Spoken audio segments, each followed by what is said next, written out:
അങ്ങനെ കാത്തിരുന്ന തീയതി വന്നു. ഏപ്രിൽ 9. കേരള സംസ്ഥാന നിയമസഭാ തെരഞ്ഞെടുപ്പ് ഏപ്രിൽ 9-നാണ് നടക്കുന്നത്. ഞാൻ നേരത്തെ പറഞ്ഞു, പൊതുവേ ഞാൻ രാഷ്ട്രീയ വിഷയങ്ങളൊന്നും സംസാരിക്കാൻ ഇഷ്ടപ്പെടുന്ന ഒരാളല്ല. പക്ഷേ ഈ തെരഞ്ഞെടുപ്പുമായിട്ട് ബന്ധപ്പെട്ട് ഒരു രസകരമായ കഥ നിങ്ങളോട് പറയണമെന്ന് വിചാരിക്കുന്നു. ഈ കഥ ഒരല്പം അഡൽട്സ് ഉള്ളി കഥയാണ്. അതുകൊണ്ട് ഈ താല്പര്യമുള്ള ആൾക്കാർ തുറന്ന് കണ്ടാൽ മതി. ഈ കഥ നടക്കുന്നത് 1998-ൽ അങ്ങ് അമേരിക്കയിലാണ്. അതുകൊണ്ട് തന്നെ ജെൻസി കുട്ടികൾക്കൊന്നും ഈ കഥയിൽ വലിയ അറിവോ താല്പര്യമോ ഉണ്ടായിരിക്കാൻ സാധ്യതയില്ല. സ്ഥലം അമേരിക്ക, കഥാനായകൻ നമ്മുടെ സാക്ഷാൽ അമേരിക്കൻ പ്രസിഡന്റ് ബിൽ ക്ലിന്റൺ. അപ്പോൾ നായിക നിങ്ങൾക്ക് കുറേ പേർക്ക് അറിയായിരിക്കും, ഓഫ് കോഴ്സ്, മോണിക്ക ലെവിൻസ്കി.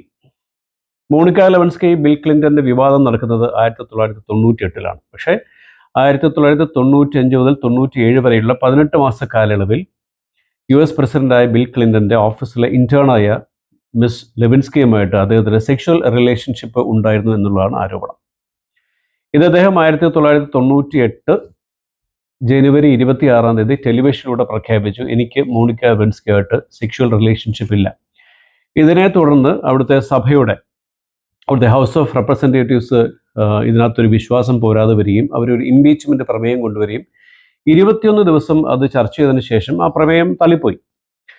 ആ പ്രമേയത്തിലെ വിഷയമാണ് പ്രധാനപ്പെട്ട കാര്യം.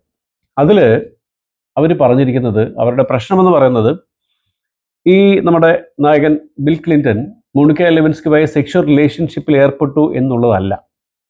പക്ഷേ അദ്ദേഹം അങ്ങനെ ചെയ്തില്ല എന്ന് ജനങ്ങളോട് അല്ലെങ്കിൽ അമേരിക്കയോട് പറഞ്ഞു. The president lied the country which was very important. അല്ലാതെ പ്രസിഡന്റ് സ്വകാര്യമായിട്ട് അങ്ങനെ നടന്നോ ഇല്ലയോ എന്നുള്ളതിനെ പറ്റി അമേരിക്കൻ ജനത, അല്ലെങ്കിൽ ജനാധിപത്യത്തിലെ ഏറ്റവും വലിയ 2 രാജ്യങ്ങളാണ് അമേരിക്കയും ഇന്ത്യയും, ആ ജനത ബോധേഡല്ല. പക്ഷേ നമ്മുടെ പ്രസിഡന്റ് നമ്മളോട് കള്ളം പറഞ്ഞു, അതായിരുന്നു ഇതിൻ്റെ കാരണം.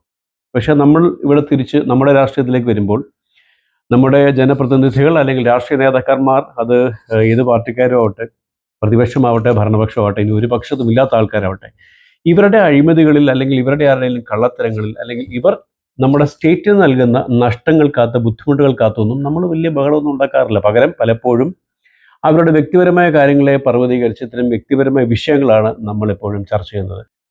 നമുക്ക് നമ്മുടെ ആൾക്കാർ കൊള്ളയടിച്ചാലും കട്ടാലും മോഷ്ടിച്ചാലും നമുക്ക് വലിയ ടെൻഷൻ കാര്യങ്ങളൊന്നുമില്ല. അവരുടെ വ്യക്തിപരമായ വിഷയങ്ങളാണ് നമ്മൾ ഇന്നല്ല കാലാകാലങ്ങളായിട്ട് കേരള രാഷ്ട്രീയം പരിശോധിച്ചാൽ, പണ്ടൊരു മന്ത്രി കാറിൽ ഒരു സ്ത്രീയുമായിട്ട് പോയി എന്ന് തുടങ്ങുന്ന കഥ ഇന്ന് വന്ന് എത്തി നിൽക്കുന്നത് ഭരണ പ്രതിപക്ഷ ഭേദമന്യേ എവിടെയാണെന്ന് നിങ്ങൾക്കറിയാം.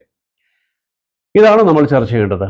അല്ലെങ്കിൽ ഈ ജനപ്രതിനിധികൾ അവരുടെ ഇത്തരം കാര്യങ്ങളിലൂടെ സ്റ്റേറ്റിന് എന്തെങ്കിലും ബുദ്ധിമുട്ടുണ്ടെങ്കിൽ നമ്മൾ അതല്ലേ ചർച്ച ചെയ്യണം. നിങ്ങളുടെ തിരഞ്ഞെടുപ്പിൽ നമ്മുടെ ഇപ്പോൾ ഞാനീ പറഞ്ഞ കഥ ഏതെങ്കിലും തരത്തിൽ സ്വാധീനിക്കുന്നെങ്കിൽ I will be very happy.